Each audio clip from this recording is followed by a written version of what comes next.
je me présente, je suis Jonathan Weitzman. Je suis professeur de génétique à l'Université de Paris, qui était Paris 7, l'Université de Paris Diderot. J'étais directeur d'un centre de recherche de CNRS. Je suis directeur d'un master qui s'appelle le Magistère européen de génétique, coordinateur d'un laboratoire d'excellence et d'une école universitaire de recherche. C'est ça la vie d'un universitaire, c'est qu'on a beaucoup de casquettes. Et donc j'ai donné à Isabelle ce titre un peu rapidement. Et après, donc hier soir, il fallait que je réfléchisse sur quoi je vais parler.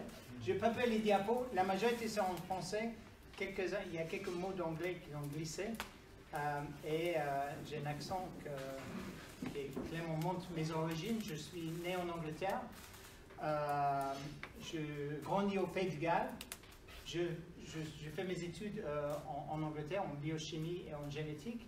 Et j'ai parti après ma thèse aux États-Unis pour faire ce qu'on appelle un post-doc, qui est entre un doc et un post. Il y a une période relativement longue des chercheurs. Là-bas, j'ai rencontré une femme qui m'a amené à Paris et donc je fais un deuxième post-doc à l'Institut Pasteur. Après, j'étais pasteurisé, j'ai eu un post-pasteur, le chercheur pasteurien. Et il y a 12 ans, j'étais recruté à l'Université Paris Diderot, qui vient de changer son nom, de devenir l'Université de Paris. Et je montais une unité de recherche. Et je vais vous parler aujourd'hui un peu des gènes, un peu des juifs, un peu de la génétique, un peu de mes propres sujets de recherche qui sont l'épigénétique, qui est un mot peut-être que vous ne connaissez pas. Et ça peut être interactif, j'aime bien quand les gens me posent des questions. La question qui m'intéresse en tant que généticien, c'est celui-là, qu'est-ce qu'on transmet à la prochaine génération? Je suis intéressé en tant que généticien, en tant que prof, qu'est-ce qu'on transmet? En tant que père, qu'est-ce qu'on transmet à nos enfants? Et en tant que juif, on est obsédé par cette question, qu'est-ce qu'on transmet? C'est vraiment l'obsession juif, c'est la transmission. Donc moi, je suis né en Angleterre, mais mes parents m'ont transmis 2 livres. Un qui lit de droite à gauche et l'autre de gauche à droite. Un qui est le livre de la Torah et l'autre qui est le livre de la génétique. Celui-là, c'est celui que j'ai écrit moi-même. Donc, comment être chercheur scientifique juif pratiquant? C'est un peu la question qu'Isabelle voulait et c'est une question qu'on voit à EMC2.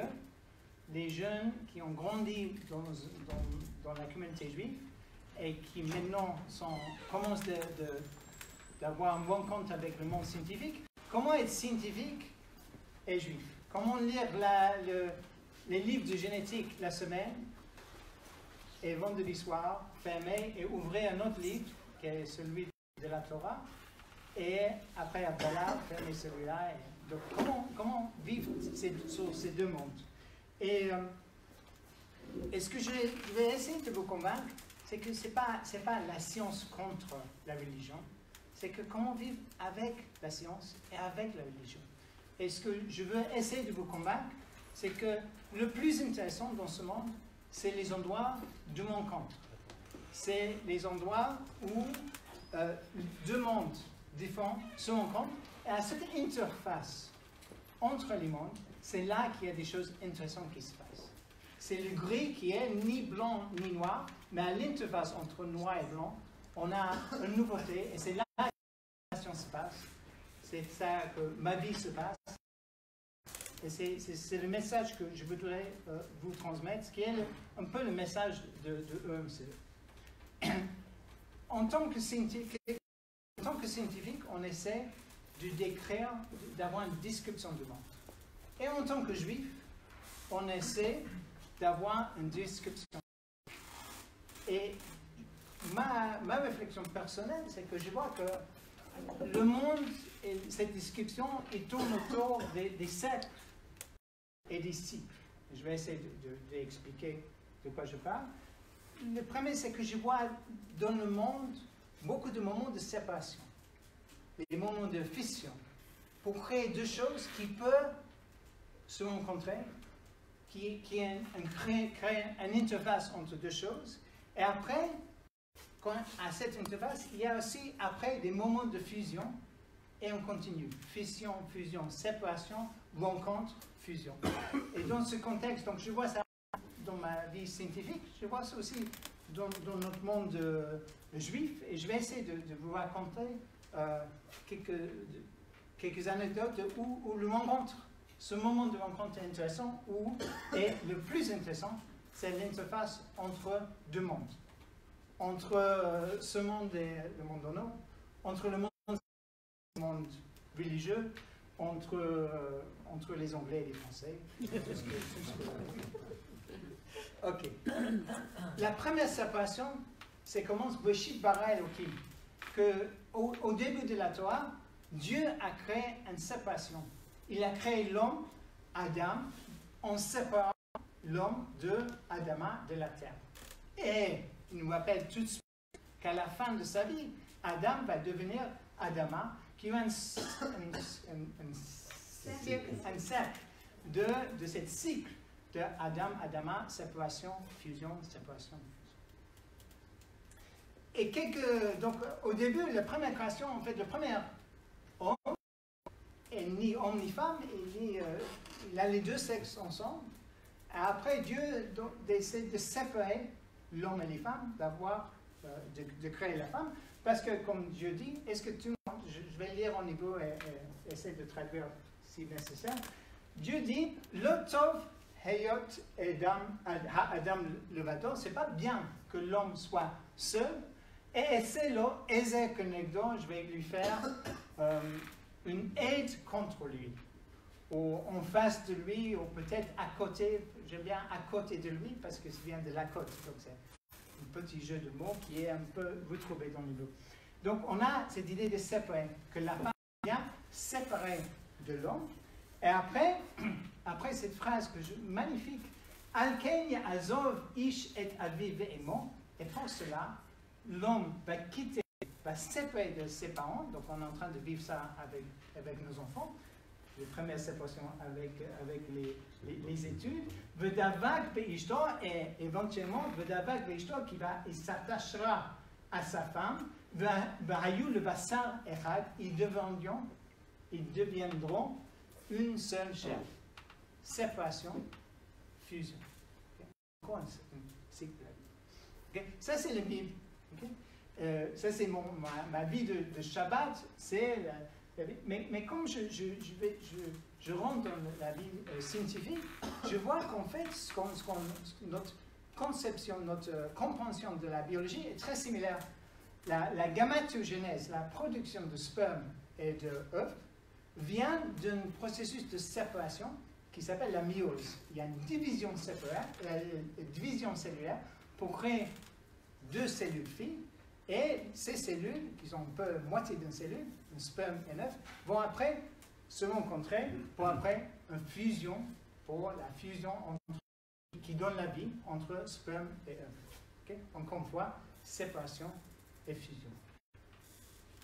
Après, Dieu dit à Adam et Ève de ne pas manger de Eitz Hada'at Tov Vera, un petit peu difficile à traduire l'arbre de, là j'ai pris un texte qui a été traduit, l'arbre de la science, l'arbre de la connaissance, Tov Vera, du bien et du mal. Et c'est peut-être le début de la curiosité humaine, c'est que quand il y a quelque chose et on lui dit il ne faut pas aller, l'homme nature est curieux, c'est la caractéristique de base d'un scientifique, c'est d'être curieux, et donc il ne peut pas s'empêcher d'aller goûter le fruit de cette science.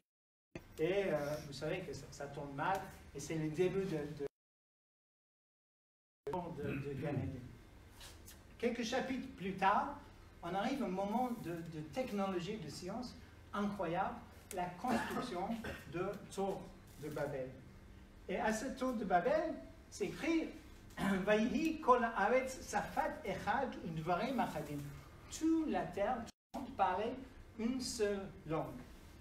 Vayombu, et ils ont dit Hava nivna lanu ir umigdal v'rosho b'shamayim v'na'aseh lanu shem. Bon, je vais lire ce qui est écrit, c'est un peu difficile à traiter, d'être fidèle au texte. Ils ont dit, bâtissons-nous une ville et une grande tour, que le sommet atteigne le ciel. V'na'aseh lanu shem, et on va faire pour nous, Shem, un nom. Okay, ça devrait, la traduction, je ne savais pas exactement comment je vais ça, on va faire pour nous un nom. L'idée que l'homme, il a une technologie, il a une science, il va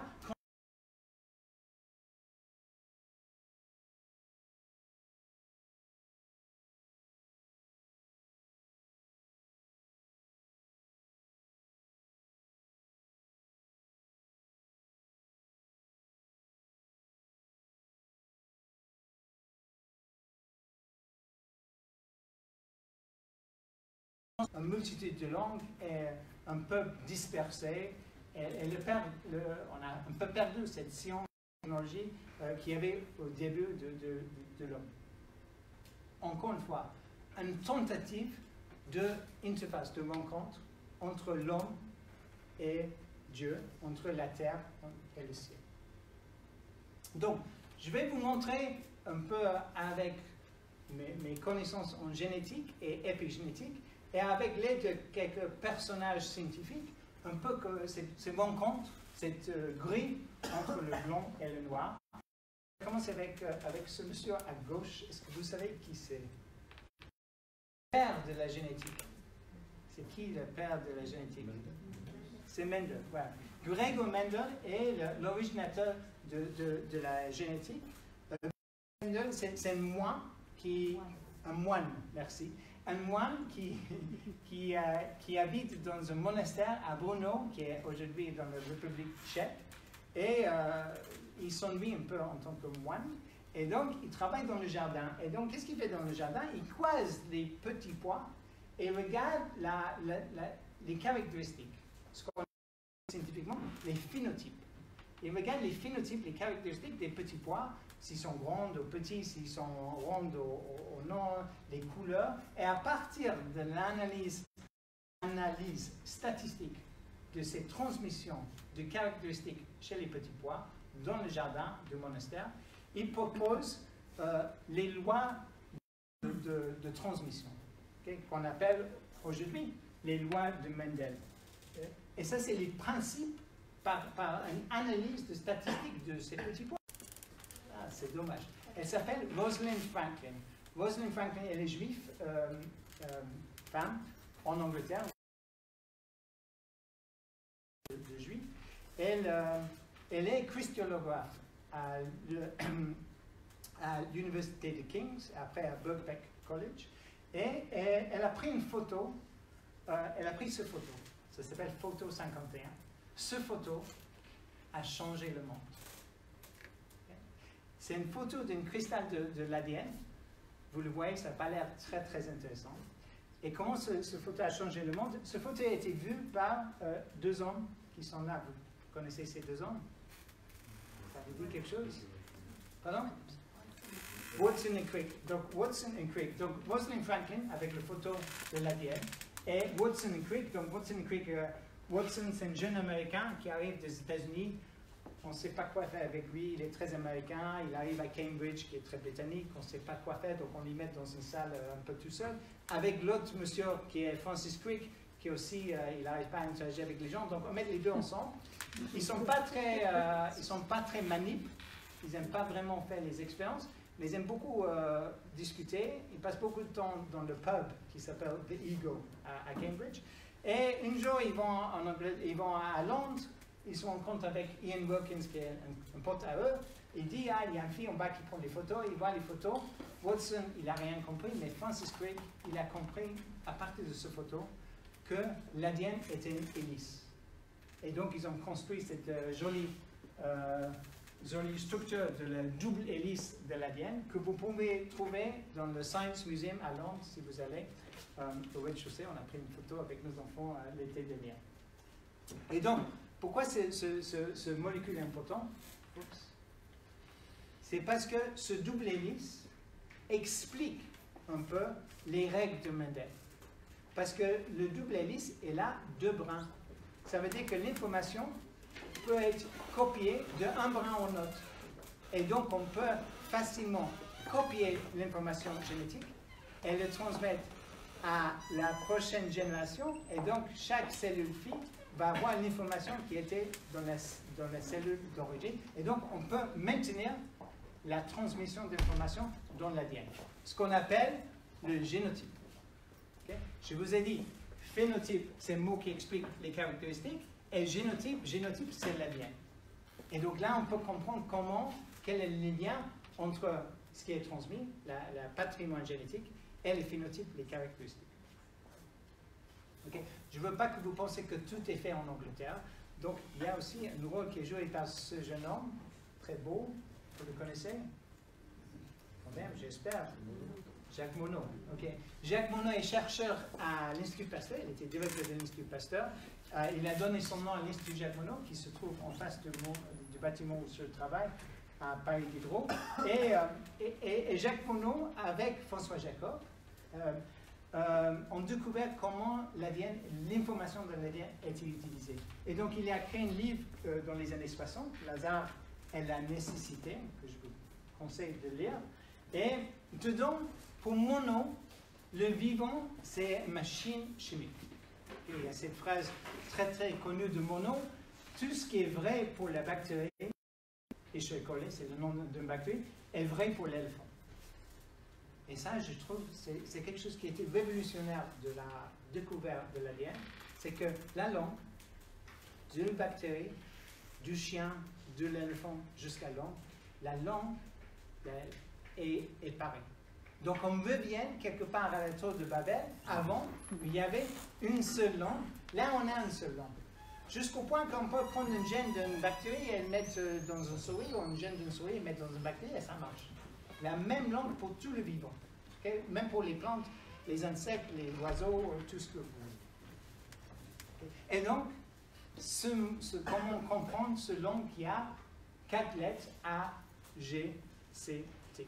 Et si c'est bon pour les bactéries, jusqu'à où est-ce qu'on peut comprendre pour l'homme? Et donc, on revient à cet homme que vous avez déjà vu, mais il est plus âgé maintenant, Jim Watson.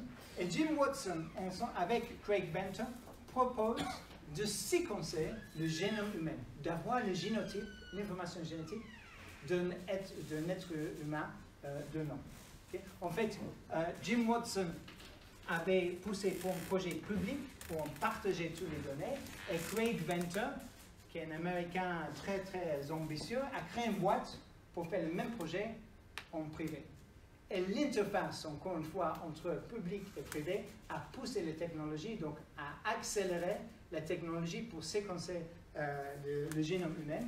Et on finit le XXe siècle avec le séquençage du génome humain, avec 2 publications, une dans le journal britannique Nature, qui est le projet public, et le projet de Craig Venter et sa boîte, qui s'appelle Celera Genomics, dans le journal Science. Mais l'information est la même, c'est qu'on a séquencé un génome humain. On a maintenant le livre de la vie, comme Bill Clinton l'appelait à l'époque. Juste pour vous dire à quel point on a compris la génétique, c'est que Craig Venter continue aujourd'hui de créer une nouvelle discipline qu'il appelle la biologie de synthèse. Et il est la première personne d'avoir synthétisé dans une boîte de pétri, dans une boîte chimique, un génome d'une bactérie qu'il a mis dans la bactérie. Okay? Ça, c'est peut-être une petite analogie à cette métaphore venant à l'anouchème. On va faire pour nous un nom. On va peut-être commencer à jouer Dieu. Je reviens au génome. Le génome humain a 3 milliards de lettres. A, G, C, T. C'est un alphabet de 4 lettres. A, G, C, T. Adenine, guanine, cytosine, thymine. Donc, ce n'est pas très important pour vous, mais la chimie de ces lettres. Mais il y a 4 lettres dans le génome humain. Milliards de lettres. Et ça coûtait, pour faire le premier génome humain, 3 milliards de dollars, à peu près. Maintenant, regardez la personne à côté de vous. Regardez la couleur de ses yeux. Regardez forme, la taille de son nez. Regardez la forme de son sourire. Okay? La différence entre vous et la personne à côté de vous, c'est 3 millions de lettres. Ça a l'air beaucoup, hein?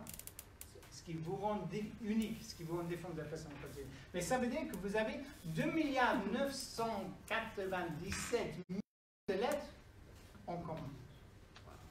Donc, qu'est-ce qui est intéressant? Ce qui vous partagez en commun ou ce qui vous rend différent, qui vous sépare. Vous avez en fait deux génomes parce que vous avez un génome qui venait de votre père, le sperme, et un génome qui venait de votre mère. Et c'est le mélange de ces deux génomes qui vous rend unique. Okay? Chacun est unique parce que vous êtes un mélange unique de votre maman et de votre papa. Chacun a donné 23 chromosomes. Okay? Et donc aujourd'hui, on peut avoir un accès à ce qui vous rend unique, votre génome unique. Okay? 3 milliards de dollars, ça a l'air beaucoup. Je ne sais pas si les donateurs de MC2 ce soir ont sauté d'argent pour donner à la génétique, mais aujourd'hui, le premier génome était 3 milliards de dollars. Aujourd'hui, ça coûte à peu près 1000 dollars pour séquencer un génome humain. Et on espère, on a vendu la promesse que si on regarde dans les détails, on va trouver plein de choses intéressantes. Par exemple, on va peut-être trouver la génétique qui explique certaines maladies et d'autres choses. Et donc, il y a plein de boîtes aux États-Unis. Le plus connu est celui-là, qui s'appelle 23andMe, pour les 23 chromosomes. Et donc, c'est une boîte qui propose pour une centaine de dollars de faire une analyse de votre ADN et de vous dire quelque chose sur votre patrimoine génétique. C'est un domaine qu'on appelle la génomique personnalisée. En France, c'est en fait interdit. Je ne sais pas qui a fait, si vous avez fait ou non, mais c'est interdit, j'imagine. Donc, ces boîtes n'existent pas en France, mais en fait, ils existent partout dans le monde. Il y a beaucoup de boîtes en Israël, des boîtes aux États-Unis. Et comment ça marche? Ils vous envoient un tube, vous crachez dans le tube, vous envoyez, ils font une analyse de l'ADN qui récupère vos cellules. Et après, vous avez un accès à cette information online pour savoir un peu plus qui vous êtes et qu'est-ce qui est dans votre patrimoine génétique. C'est à partir d'un test comme ça que Angelina Jolie, l'actrice, a décidé de faire une chirurgie pour enlever le risque d'avoir un cancer du sein. Donc, c'est un cas réel de quelqu'un qui a fait un test et à partir de l'information dans ce test a fait un choix drastique, mais qui va probablement prolonger sa vie. Donc je sais quelle question vous avez. Y a-t-il un gène juif? La réponse est clairement non. Mais il y a plein de boîtes qui vont vous proposer les tests pour savoir votre pourcentage de juifs. Il y a plein de gens qui viennent me voir. J'ai trouvé que je suis 15% juif. Ça veut dire quoi d'être 15% juif? Clairement, on ne va pas laisser la génétique déterminer c'est quoi d'être juif. Même si c'est une question qui est posée. Mais si vous faites ces tests, ils vont vous dire quel pourcentage de votre génome est d'origine juive, et d'origine irlandaise, d'origine Afrique du Nord, etc. Ok. Un gène juif. Mais en tant que juif, qu'est-ce qu'on aime? On aime regarder les lettres. Les lettres en détail. Aleph, Bet, Abraham. Abraham, le père de tous les peuples. On vient tous d'Abraham. Abraham a donné une série de générations jusqu'à Noé. Pardon, Adam a donné jusqu'à Noé, Noé jusqu'à Abraham, et Abraham, on peut compter, on est obsédé par la transmission, par la généalogie, on peut compter, on peut voir comment Adam, Israël, Jacob, jusqu'à Abraham, Moïse. Okay? On a ça, tout ça, on va lire dans quelques semaines, toute la généalogie qui nous donne le lien direct entre Abraham et Moïse. Un moment magique dans la Torah. Demander à Moïse de désigner son frère, donc du même père, son frère Aaron, de lui désigner Cohen Gadol. Et le Cohen Gadol va donner la Kouna à ses enfants, malheureusement au moins 2 enfants, et Choukat olam lo ulizaro acharav. Ça serait une loi pour la perpétuité jusqu'à aujourd'hui. Est-ce qu'il y a des Kohanim? Est-ce qu'il y a un Kohen dans la salle? Personne n'est Kohen. Et s'il y avait un Kohen dans la salle? Oui. Non? Ah, vous êtes. Ok. Ah, mais non, mais c'est fini? Ok, parce que vous. Ça compte pas? Donc, le Kohen, c'est intéressant parce que le Kohen, il est Kohen parce que son père était Kohen parce que son père était Kohen. Ça devrait monter jusqu'à Aaron à Kohen. Pourquoi je dis le père, il donne le sperme, la mère, elle donne l'œuf. 23 chromosomes chacun, mais il y a 2 petits chromosomes qui sont différents entre le père et la mère. Le père, il a 2 chromosomes sexués, un X et un Y. Et la mère, elle a 2 X. Donc la mère, elle peut donner à sa fille ou à son fils un X, mais le père, il peut donner soit un Y, soit un X. Il y a un croisement génétique, je vous avais fait ça à l'école. La mère, elle peut donner un X ou un X, le père, il peut donner soit un X, soit un Y. Donc XX, ça donne une fille, XY, ça donne un garçon. Ça veut dire, si vous avez un garçon, il a eu le chromosome Y de son père. Qui donne une hypothèse intéressante à cet chercheur Shkoré qui travaille au Technion à Haïfa. L'hypothèse du chromosome Y de Kohanim. Si c'est vrai que le Kohen aujourd'hui, il est Kohen parce que son père était Kohen, la seule chose qu'il devrait tracer, c'est le chromosome Y. Donc, il devait avoir un chromosome Y qui est différent de tous les autres juifs et différent de tous les non-juifs. Est-ce qu'on peut tester ça? Donc, professeur Shkoreki, il allait sur la plage à Tel Aviv et demandait est-ce que vous êtes Kohen, est-ce que vous êtes Kohen?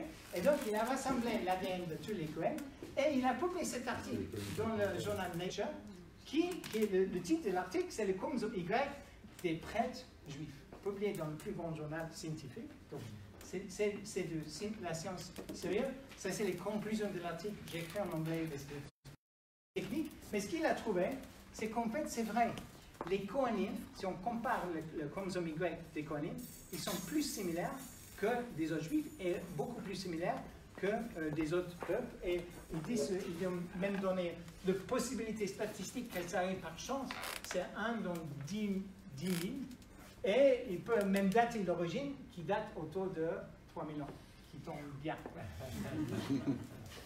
Donc, c'est un peu une anecdote, mais en même temps, c'est vrai. Ça veut dire que dans notre patrimoine génétique, il y a des traces de notre histoire. Et si vous êtes Cohen, malheureusement, vous allez transmettre qu'un X à vos...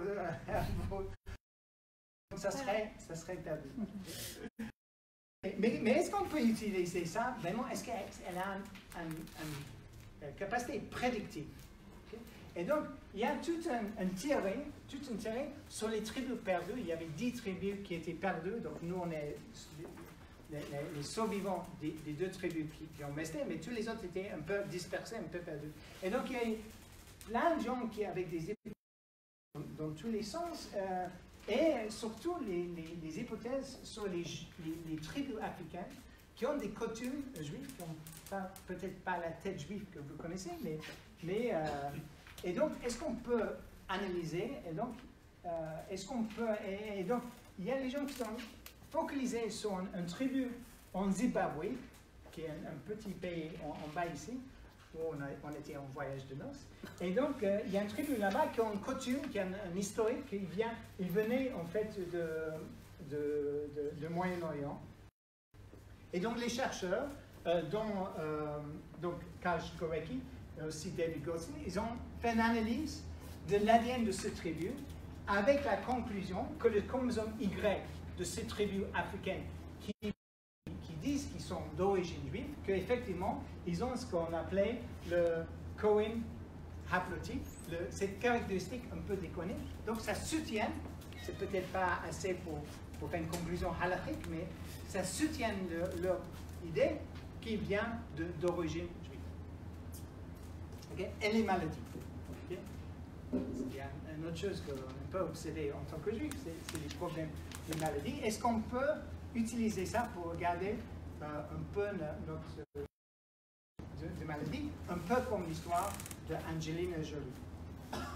Donc, une chose que je vais vous rappeler, c'est que ce n'est pas parce qu'on a une mutation dans une gène qu'on est forcément malade, parce qu'il y a beaucoup de maladies qui viennent d'une transmission récessive. Ça veut dire que les parents peuvent être porteurs, mais il faut avoir les deux gènes mutés pour avoir la maladie. Donc, il va avoir les enfants qui sont normaux, les enfants qui sont porteurs, et un risque d'avoir un sur quatre, d'avoir un enfant qui a les deux gènes des deux côtés, et donc qui a la maladie.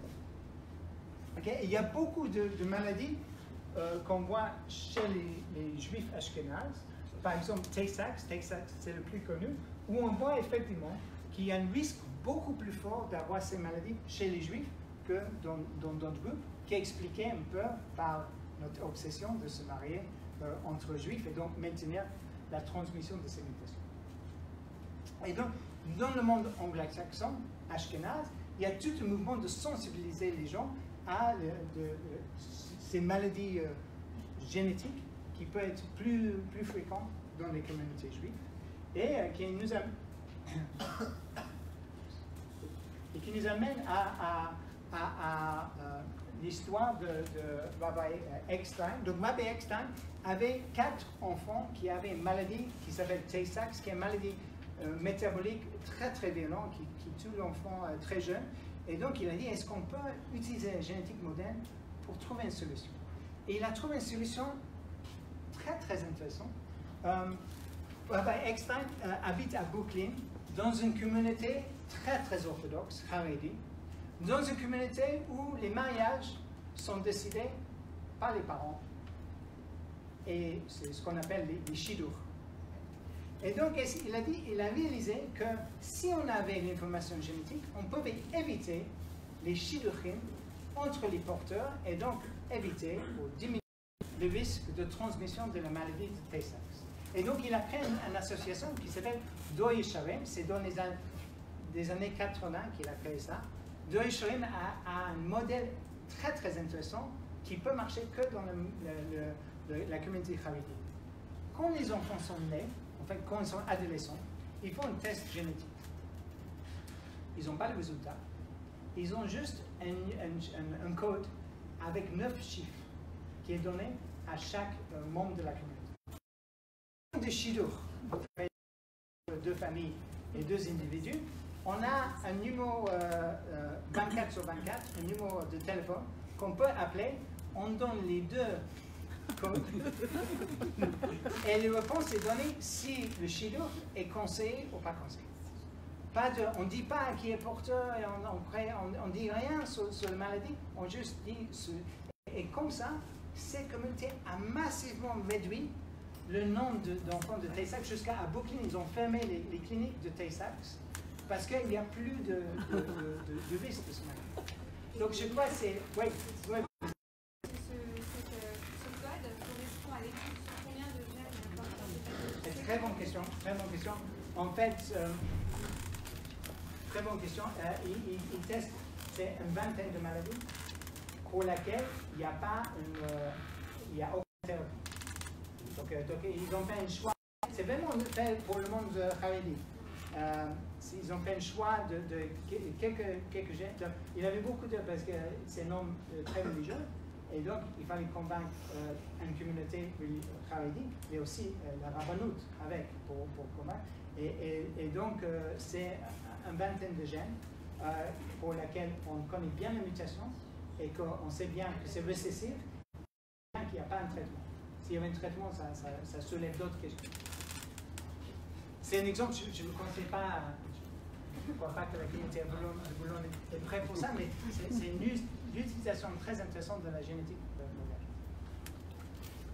Ok, encore une fois, sperme, œuf, fusion. Qu'est-ce qui se passe? Dès que le sperme et l'œuf se rencontrent, crée une nouvelle cellule, okay? Une cellule unique, avec la moitié du génome du père et la moitié du génome du mère. Et tout de suite, il y a une fission, il y a une séparation. pour créer 2 cellules. Ces 2 cellules vont se séparer pour faire 4, après 8, 32, 64, jusqu'à des trillions, des milliers de cellules qui sont dans une corps humain. Tout dérivé d'une seule cellule. Donc, toutes les cellules de votre corps ont le même génome. Il y a un autre moment de séparation, de fission, c'est que qu'est-ce qui se passe si, à un moment pendant ce processus, il y a une division pour faire des jumeaux. Des jumeaux là qui ont le même génome parce qu'ils viennent de la même cellule. Ils ont les mêmes cellules qui sont séparées. Un bon moment quand on n'arrive pas à comprendre, mais encore une fois, dans le livre, on a vu de les parachutes de Bereshit, une obsession par les jumeaux, une différence entre jumeaux. Voilà, 2 jumeaux avec le même ADN. Est-ce qu'il y a des jumeaux ici? Non? Personne? Oui. Pardon? Il y en a. Pas? Oui, il y a. Ça, en fait, c'est moi et mon frère. Mais j'ai quelque chose que vous n'avez pas, c'est que je regarde une photo de moi quand j'étais petit, je ne sais pas si c'est moi à gauche ou moi à droite. J'ai un frère jumeau qui est lui-même professeur de génétique, donc ça, c'est peut-être un phénotype génétique. Voilà. Et donc ça, c'est nous quand on était petits, quand on était plus âgés, mais non, je sais, ça c'est moi à gauche. Donc comment c'est possible que 2 jumeaux ont le même génome, mais ils ne sont pas pareils? Et comment ça qu'avec l'âge, ils deviennent de plus en plus différents s'ils ont le même génome? Pour faire une petite analogie, comment on peut tout le monde lire le même paracha chaque semaine à avoir une compréhension différente? Et comment, avec l'âge, chaque année, on lit le même paracha, et on a, avec l'âge, une réflexion, une compréhension différente chaque année. Donc la génétique ne peut pas expliquer ça, parce que génétiquement, les jumeaux sont identiques, ils ont le même génome. Donc ça ne peut pas être ça. Donc on a besoin de ce monsieur à droite. Ce monsieur est le père de nouvelles sciences qu'on appelle l'épigénétique. C'est quoi l'épigénétique? Donc, il s'appelle Conrad Waddington. Conrad Hal Waddington est chercheur en Écosse dans les années 50-60, les mêmes années que Francis Crick et Jim Watson sont en train de jouer, et Jacques Monod avec François Jacob. Il les connaissait. Et lui, il est intéressé par ça. Il est intéressé par ce qu'on appelle developmental biology, la biologie du développement. Comment, à partir d'une seule cellule, on peut créer un embryon avec toute sa complexité de fond. Et donc, comment, à partir de cette cellule, la cellule souche, qui va diviser pour faire toutes les cellules de votre corps, toutes ces cellules ont le même ADN, les hépatocytes dans le foie, l'ion dans le cerveau, les lymphocytes dans le sang, ils ont tous le même génome, mais ils ont des caractéristiques, des phénotypes différents. Comment c'est possible d'avoir des phénotypes différents à partir du même génome? Et donc il a dit, on a besoin de créer une nouvelle réflexion, concept, pour réfléchir entre la relation entre génotype, l'ADN, et phénotype, ses caractéristiques, pendant le développement. Et donc, il a créé ce qu'il appelle l'épigénétique. Et pour montrer ça, il a dessiné, c'était un homme qui aimait dessiner, danser, il était poète, il était un homme très intéressant. Et il a dessiné ce photo, ce qu'il appelait le paysage épigénétique. Le paysage épigénétique, c'est une métaphore pour le développement de l'embryon. Tout en haut de la montagne, il y a la cellule fertilisée, ce qu'on appelle la cellule souche, le zygote, la cellule souche. La cellule souche, il n'a pas d'identité, il peut devenir toutes les autres cellules. Il va se diviser, et ces chemins sur la montagne vont nous donner en bas de la montagne les cellules qui sont dans le foie, dans le cerveau, dans la peau, et donc ce qu'on appelle la différenciation. Et donc, le destin de la cellule en bas de la montagne va être déterminé par le génome de la cellule en haut et le chemin qu'il prend, l'interaction avec son environnement. Et donc, c'est ce jeu entre environnement et génome qui donne la caractéristique, les phénotypes. Et c'est ça qu'on appelle l'épigénétique. Et donc, ça explique comment toutes ces cellules en bas de la montagne ont le même ADN, mais différentes caractéristiques par leur chemin sur la montagne. Moi, j'aime souvent dire à mes étudiants, en fait, qu'est-ce qu'on fait en tant qu'enseignant? en tant qu'enseignant, on pousse un élève, et donc ce qu'on est en train de faire à MCD, on pousse l'élève tout en haut de la montagne pour le convaincre qu'il peut devenir tout ce qu'il veut. Il peut devenir ingénieur, il peut devenir expert comptable, il peut même devenir prof de classe prépa. Okay? Ça va dépendre de lui, de qui il est, qu'est-ce qu'il a reçu et le chemin qu'il prend sur la montagne. L'éducation, c'est la création de potentiel. Et après, c'est l'élève qui va interagir avec ses collègues, avec les gens autour de lui et son environnement pour son destin en bas. Et le rôle du parent, c'est d'aider de créer cet environnement qui va accompagner son chemin. Ok, l'épigénétique. L'épigénétique, ça explique tout ça. Ça reste encore un peu abstrait, et donc je vais juste expliquer. Épigénétique, c'est bien de la génétique, mais l'épigénétique, c'est quelque chose qui est au-dessus du génome. C'est quelque chose qui ne touche pas le génome, qui ne touche pas le texte, mais qui ajoute une compréhension, qui ajoute une connaissance, qui ajoute une lecture au texte. Okay? Pour vous aider, parce que vous êtes français, c'est un peu comme les accents. Les accents, ça ne change pas les lettres, ça change le sens. Okay? On ne peut pas passer de le gène et la gène. C'est les mêmes lettres, très difficile pour un non-français de comprendre tout ça. Ça ne change pas les lettres, mais ça change complètement le sens. Ce changement d'accent. L'épigénétique, c'est les accents sur le génome. Et en hébreu, c'est encore plus. Oui. Vous avez une lecture de la Torah qui sont ces accents.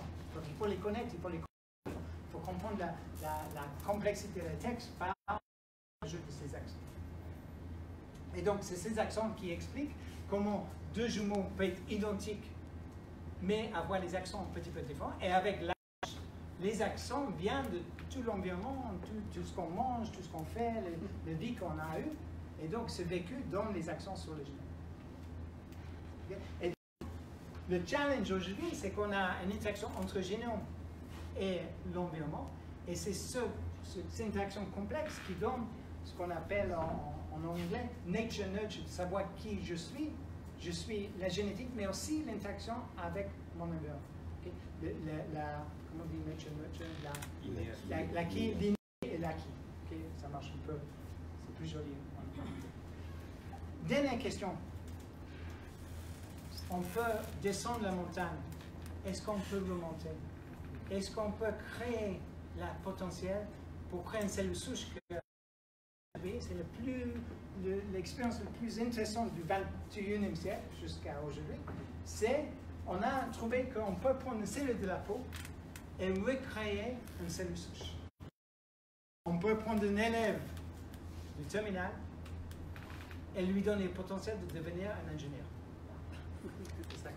Mais si on peut faire ça, est-ce qu'on peut demain réfléchir pas sur une éducation épigénétique, mais sur une médecine épigénétique qui va nous permettre, quand il y a un problème, par exemple, dans un contexte de cancer, est-ce qu'on peut changer l'identité de la cellule pour regagner son propre lecteur de texte? Et donc, est-ce qu'on peut, quand on est gêné, revienne un gène qui se comporte Et donc, je vais vous laisser avec cette idée que c'est à l'interface, qu'on n'est ni Sfarad ou Ashkenaz, on est quelque part entre les deux, que ces rencontres entre Ashkenaz et Sfarad, entre anglais et français, entre scientifiques et non scientifiques, entre ingénieurs et leurs enseignants, toutes ces interactions donnent le bruit qui est là, qui est l'espace de l'innovation, et ça nous pousse, en tant que bon juif, en tant que bon scientifique et en tant qu'être humain, de regarder bien ces deux textes qu'on a, ces textes anciens, le texte de la génétique et le texte de la Torah. Merci.